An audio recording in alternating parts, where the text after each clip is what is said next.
Aqui de novo, pessoal. Vamos dar então continuidade aqui. Gente, primeiro nós temos que voltar na história para a gente entender por que essa dialética do conhecimento humano ela foi tomando esse caminho que tomou. Então, o norteamento do pensamento humano em cada época da história da existência humana. Onde começa o pensamento? É lógico que como os gregos na Idade Antiga, os pensadores, eles começam a questionar o porquê das coisas.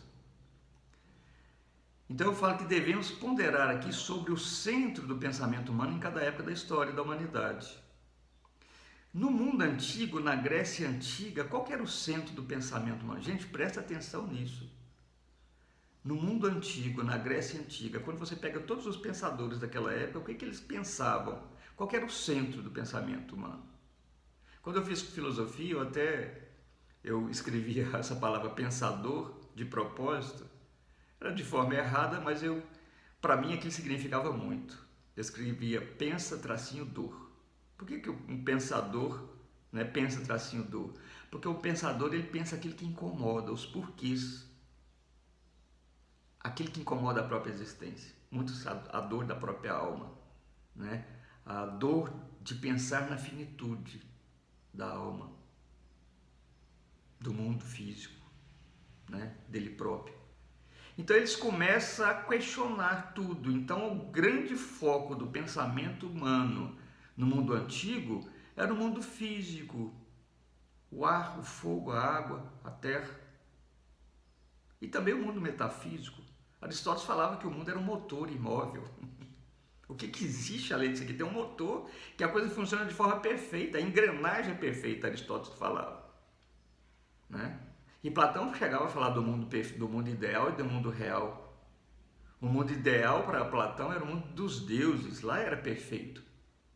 Mas aqui no mundo real é uma cópia imperfeita do mundo perfeito. Muito interessante, gente, e pensamento muito evoluído para 4.000 anos atrás, 3.000 anos atrás, né?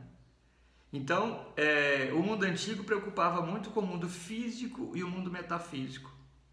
Quando termina a Idade Antiga, começa a Idade Moderna. Lá pelos séculos primeiros, até mais ou menos o século XV, XVI, XII, XIII, né? Porque a coisa não muda assim. A moderna não, a Idade Média. Tá? Então, quando termina o mundo físico, inicia a Idade Média. O que era o centro do pensamento na Idade Média? Deus. Porque no mundo antigo já tinha pensado no mundo físico todo, então agora tem que ser o metafísico, né? A ideia de Deus. Aí veio então o teocentrismo. Deus era o centro do pensamento humano. O sagrado estava no centro do pensamento humano. Fizeram muito besteira em nome de Deus, como continua fazendo até hoje. Talvez por ignorância, né, do conhecimento do próprio Deus. Buscam esse conhecimento que vem de fora, não o conhecimento que vem de dentro, né? Daí, abrindo um parênteses aqui, Sócrates já falava, Platão já falava da maiêutica socrática, que na verdade quem escreve sobre Sócrates é Platão. O que é a maiêutica socrática? Tirar de dentro do homem o conhecimento que está lá dentro. Maiêutica é como se fosse um parto. Você ia fazer a pessoa parir as ideias. Essa era a ideia de Sócrates, que é escrito posteriormente por Platão, né? Então a maiêutica socrática seria isso, tirar de dentro do homem aquele conhecimento que já estava lá dentro do homem. Ele já tinha essa ideia. Então na Idade Média, o centro do pensamento humano era o teocentrismo. Deus falava no coração do homem, né? Só que um pequeno grande detalhe, chega no final da Idade Média, a Revolução Francesa, por ali, Revolução Industrial, século XVI, né? Começa a Idade Moderna, tecnologias. Então, cede lugar o Deus, matam Deus, e o centro do pensamento humano na Idade Moderna passa a ser o homem. O homem na sua autossuficiência. Eu sou muito inteligente, estou fazendo tecnologia, máquina de tecelagem, mas não sei o que, máquina a vapor. Eu não preciso mais de Deus. Então o centro do pensamento do homem na Idade Moderna passa a ser o antropocentrismo, o homem. Agora, pasmem. A Idade Moderna termina no século XX. Do século XXI para cá, nós estamos vivendo no pós-moderno. Eu fiquei questionando comigo mesmo, né? O que eu sinto do pensamento humano agora? Esse dia eu estava lendo uma reportagem do Chomsky, linguista americano. Eu falei, gente, estava tão claro, como que eu não tinha percebido isso ainda? O centro do pensamento humano no pós-moderno é inteligência artificial. Agora eu faço aqui uma pequena ponderação. Se da Idade Média para a Idade Moderna, quando o homem começou a inventar a máquina a vapor, máquina de escrever, mais um punhado de tecnologia, naquela época ele já não precisava de Deus, já não precisava do sagrado. E agora, com a inteligência artificial? Autossuficiência terrível.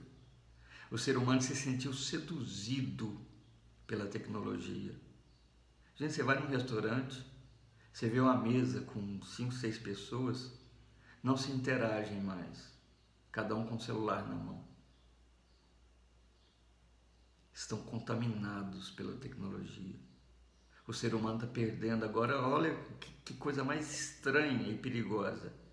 Da mesma forma que da Idade Média para a Idade Moderna, ele perde o sagrado do seu interior, do mais profundo da sua própria existência, lá do seu espírito.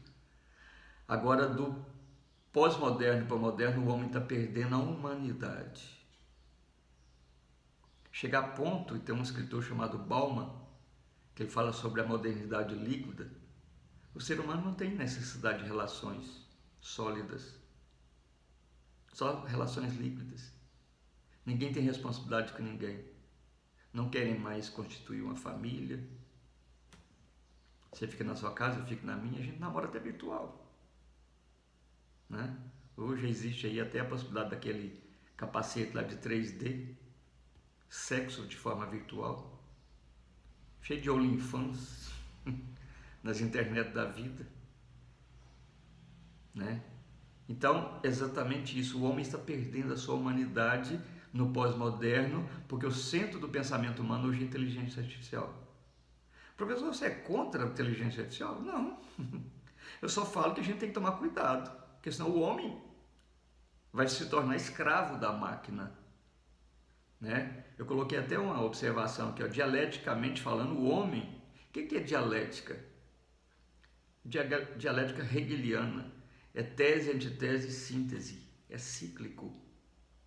Então a tese de hoje vai ser a antitese de amanhã, depois tem uma síntese. E nessa tese, antitese e síntese, o homem está se perdendo na própria existência, ele está se perdendo a personalidade. Dialeticamente o homem veio perdendo o contato com o sagrado no decorrer da sua história existencial. Ele perdeu o contato com o sagrado, agora ele está perdendo o contato com outro homem, porque não socializa. Está perdendo o contato com outro ser humano. E como consequência está ficando depressivo, ansioso, vazio existencialmente e perdendo a própria identidade.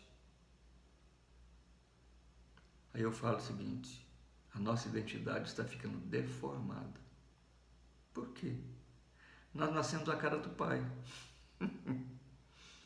Imagem e semelhança, espiritualmente falando. A nossa essência é a imagem e semelhança de Deus. Só que nós perdemos isso, que chama-se, né, identidade deformada. Gente, professor, pois não. Gente, não acredita em mim, não. Pesquise. Vão atrás, né? Então, é necessário esse conhece-te a ti mesmo. Imagina que você agora, eu vou despertar então, acorda tu que dormes, né? Lá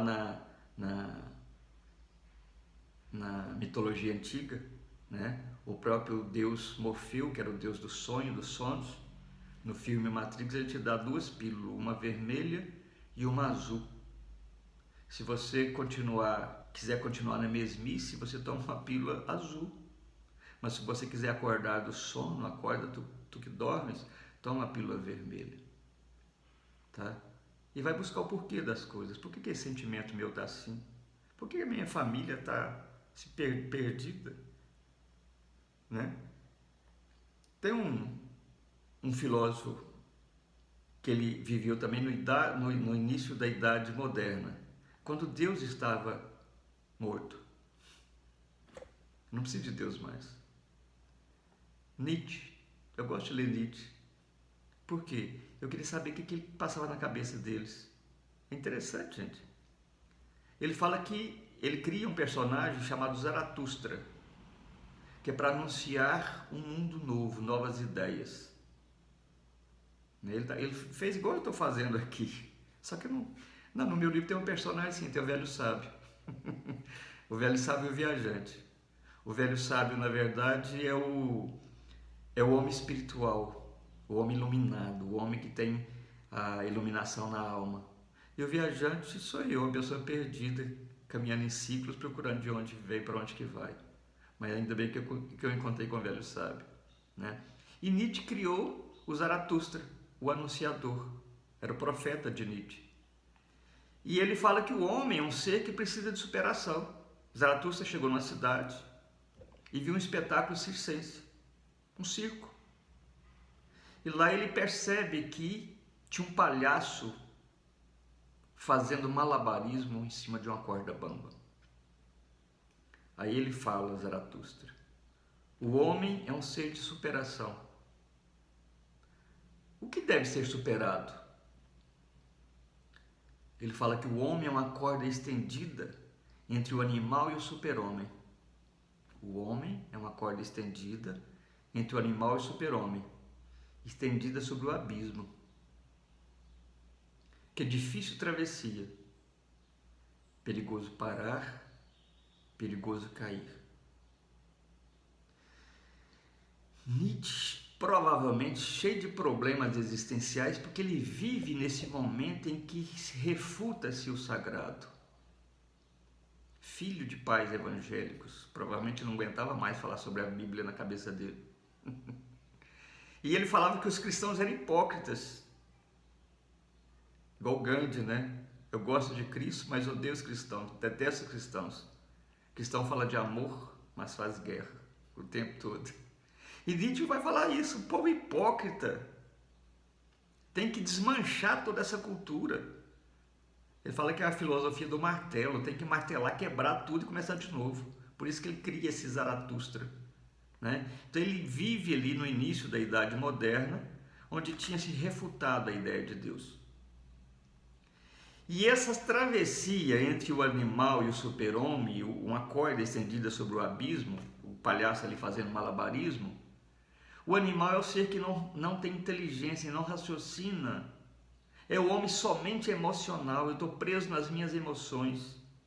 As minhas emoções estão em trevas. Eu estou depressivo, eu estou angustiado, ansioso, estou com síndrome de burnout. Esse termo é da agora, tá, gente? Eu estou interpretação minha. Então esse homem, né, fazendo malabarismo em cima da corda, ele precisa de atravessar, ele precisa de superar a sua própria finitude, superar suas angústias, superar sua depressão, suas limitações. E ele está ali tentando atravessar a corda, mas só que a corda é muito difícil de atravessar, porque essa corda está sobre um abismo. Difícil travessia, perigoso parar. Se você parar no meio do caminho, a corda está balançando, você está tremendo, perigoso cair.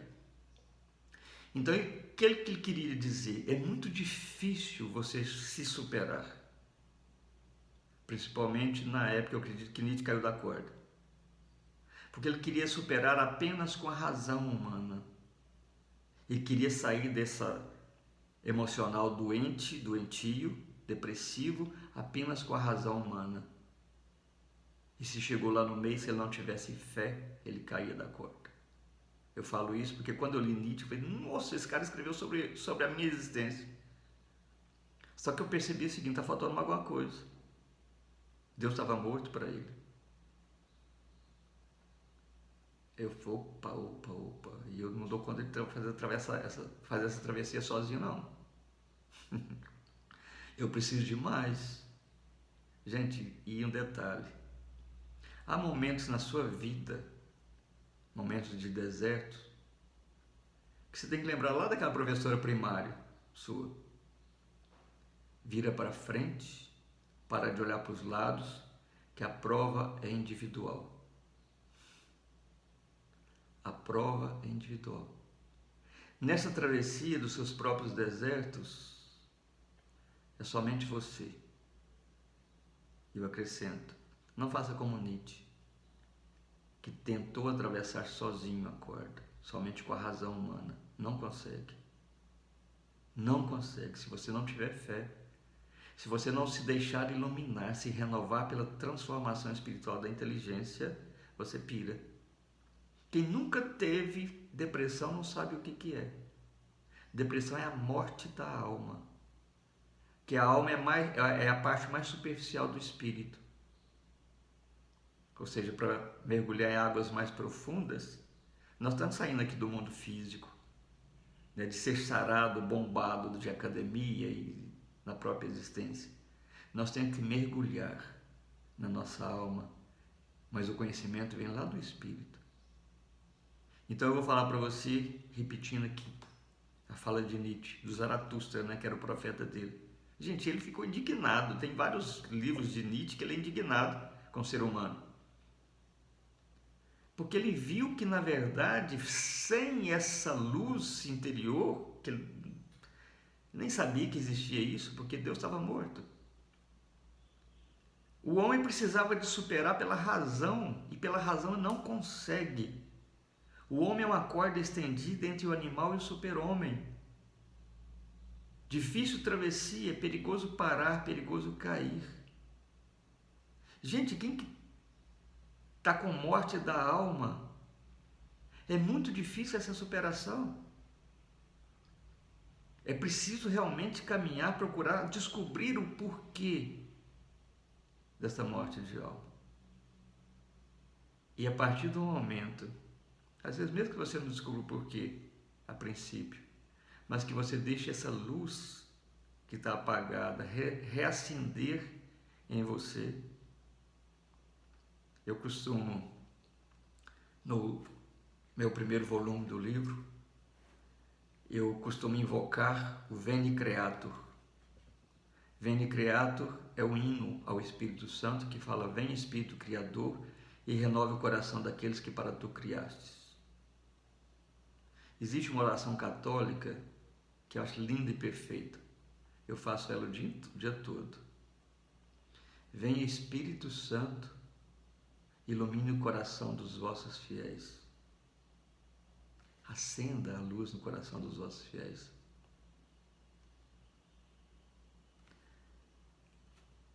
Nos traga sabedoria. E a partir do momento que essa sabedoria vai acontecendo, vai chegando, que nós saibamos viver as tuas verdades segundo o mesmo Espírito. Então, gente, há necessidade de reacender essa chama, de você clamar todos os dias, todos os momentos: vem Espírito Criador e renove a face da terra. Renova os corações daqueles que para tu criaste. Gente, falar em coração, onde que está o centro das nossas emoções? Coração? Está aqui no nosso coração? Mais tarde um pouquinho a gente vai falar sobre isso. Existe um coração místico que está fora do nosso mundo físico. Ele é metafísico, tá bom? Mas a gente vai falar sobre isso mais tarde. Eu quero que agora você pondere, que você analise o que Nietzsche falou. Que o homem é uma corda estendida entre o animal e o super-homem. É uma corda estendida sobre o abismo. Gente, quando eu li isso, eu sabendo que eu estava vivendo momentos de deserto, tem pessoas que estavam no vale da sombra da morte, vários nomes que se dê essas depressões. Eu falei, gente, é um abismo, é um buraco negro que quer te engolir o tempo todo.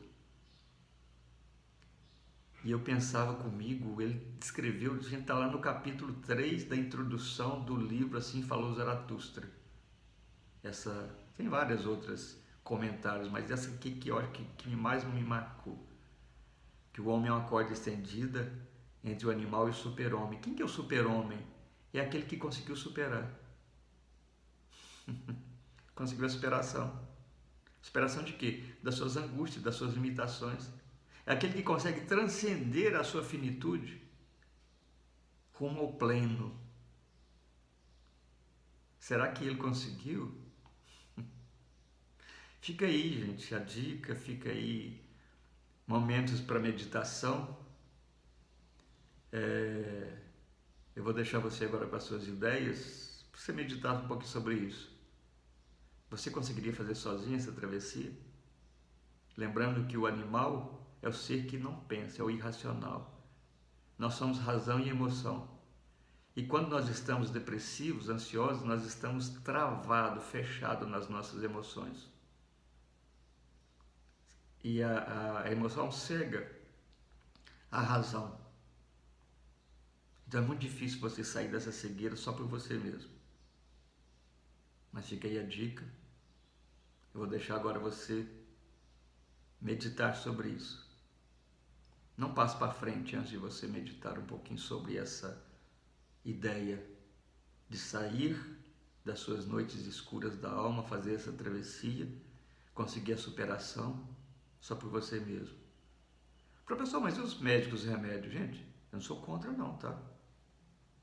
Se você precisar de tomar um ansiolítico, um antidepressivo, procura um médico, um psicólogo, um psiquiatra e toma. Lembrando que o ansiolítico, antidepressivo é anestésico. Só tira a dor, não cura. A cura depende desse entendimento maior de você mesmo, do outro e do mundo. Um entendimento maior da sua própria existência. Mas se for preciso, gente, procure um médico e tome um remédio.